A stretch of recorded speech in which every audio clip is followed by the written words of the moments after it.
কাশ্মীরে জঙ্গি দমনে সরাসরি আক্রমণে সেনাবাহিনী একদিকে সেনা তল্লাশি যেরকম চলছে আর একদিকে চলছে জঙ্গি ঘাঁটি ধ্বংস।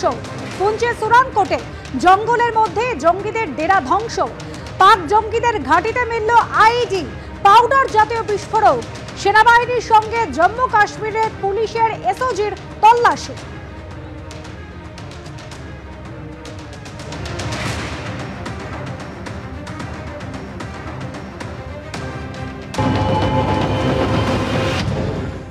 সার্চ অ্যান্ড কর্ডন অপারেশন ছিল।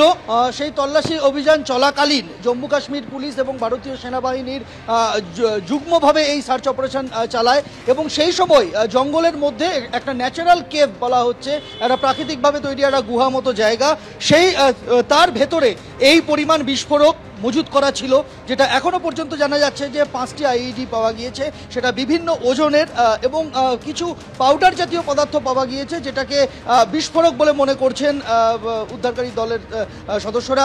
এবং তার পাশাপাশি পাওয়া গিয়েছে কমিউনিকেশন ডিভাইস, অর্থাৎ নিজেদের মধ্যে বার্তালাপের জন্য কিছু কমিউনিকেশন ডিভাইস রাখা ছিল, সেই কমিউনিকেশন ডিভাইসগুলিও বাজেয়াপ্ত হয়েছে। কিছু পোশাক পাওয়া গিয়েছে, সেগুলি যে জঙ্গিরা ওই ওখানে ডেরা বেঁধেছিল তাদেরই বলে মনে করা হচ্ছে। এই জঙ্গি ঘাঁটিটিকে গুড়িয়ে দেওয়া হয়েছে ভারতীয় সেনা এবং জম্মু কাশ্মীর পুলিশের তরফে। এই সার্চ অ্যান্ড কর্ডন অপারেশনটা গতকাল রাতে চলেছিল এবং গতকালই এই সাফল্য পায় ভারতীয় সেনাবাহিনী। আমরা জানি যে 22শে এপ্রিলের পর থেকে এইভাবে কিন্তু joint search and cordon operation চলছে গোটা জম্মু কাশ্মীর জুড়ে। মূলত সংবেদনশীল নিয়ন্ত্রণ রেখা বরাবর যে এলাকা রয়েছে সেখানে আরও বেশিভাবে চলছে। তারপরেই কিন্তু আমরা দেখেছি যে বিভিন্ন জায়গায় এরকম সাফল্য আসছিল ভারতীয় সেনাবাহিনীর। আরও একটা সাফল্য এলো এবার পুঞ্চে, সেখানে কিন্তু এই যে হাইড আউট ছিল সেই হাইড আউট জঙ্গিদের হাইড আউট গুড়িয়ে দিতে পারলো ভারতীয় সেনা এবং জম্মু কাশ্মীর পুলিশ। এর পাশাপাশি আরও একটা জিনিস জানিয়ে রাখতে চাইবো যে জম্মু জেলা জুড়ে কিন্তু অ্যালার্ট জারি করা হয়েছে এবং প্রত্যেকটি সংবেদনশীল জায়গা সেখানে নাকা চেকিং বাড়ানোর নির্দেশ দেওয়া হয়েছে। আরও যে সমস্ত সরকারি ভবন রয়েছে, জেল রয়েছে, নিরাপত্তা বাহিনীর যে সমস্ত ক্যাম্প রয়েছে, সদর দপ্তর রয়েছে, সেই সমস্ত জায়গায় নিরাপত্তা বাড়ানো হয়েছে জম্মু কাশ্মীর পুলিশের তরফে, সেরকমটাই খবর। সন্ত্রাসের যোগ্য জবাব দিতে রণংদেহী ভারত। গত 11 দিন ধরে যেভাবে চুক্তি লঙ্ঘন করে নিয়ন্ত্রণ রেখায় পাকিস্তানের তরফে গুলি চালানো হচ্ছে তার পাল্টা জবাব দিল ভারত। কুপওয়ারা, বারামুলা, পুঞ্চ, রাজৌরিতে পাক সেনার গুলি পাল্টা জবাব ভারতে। রাত নামলেই নিয়ন্ত্রণ রেখা বরাবর 8 জায়গায় পাক সেনার গুলি জবাব ভারতের। মেন্ধার, নৌশেরা, সুন্দরবনী, আখনুর সেক্টরেও গুলি জবাব ভারতের।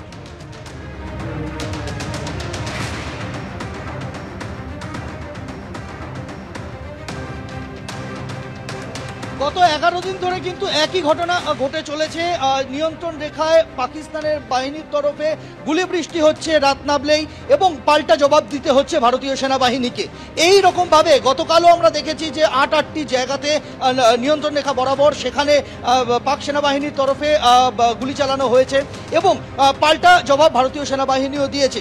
মূলত লাইট ওয়েট যে সমস্ত আগ্নেয়াস্ত্র রয়েছে তা দিয়েই এই গুলি বৃষ্টি হয়েছে। এখনো পর্যন্ত সেরকমটা খবর, মর্টারে এখনো পর্যন্ত মর্টার বা ওই ধরনের কোনো আগ্নেয়াস্ত্র দিয়ে হামলা চালানো হয়নি।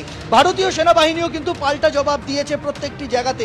কাশ্মীরের যে সমস্ত ভারত পাকিস্তান নিয়ন্ত্রণ রেখা রয়েছে সেখানে ভারতীয় সেনাবাহিনীর পোস্ট লক্ষ্য করে কিন্তু গুলি চালানো হয়েছে পাকিস্তানের তরফে। ভারতীয় সেনাবাহিনী পাল্টা জবাব দিয়েছে। একই রকমভাবে জম্মুতে সেখানে যে নিয়ন্ত্রণ রেখা রয়েছে সেই জায়গাতেও কিন্তু একই রকমভাবে পাকিস্তানের তরফে বিভিন্ন ভারতীয় পোস্ট লক্ষ্য করে গুলি চালানো হয়, সেখানেও ভারতীয় সেনাবাহিনী জবাব দিয়েছে। এই নিয়ে পরপর 11 দিন সিজফায়ার ভায়োলেশনের ঘটনা ঘটল জম্মু কাশ্মীরের নিয়ন্ত্রণ রেখায়।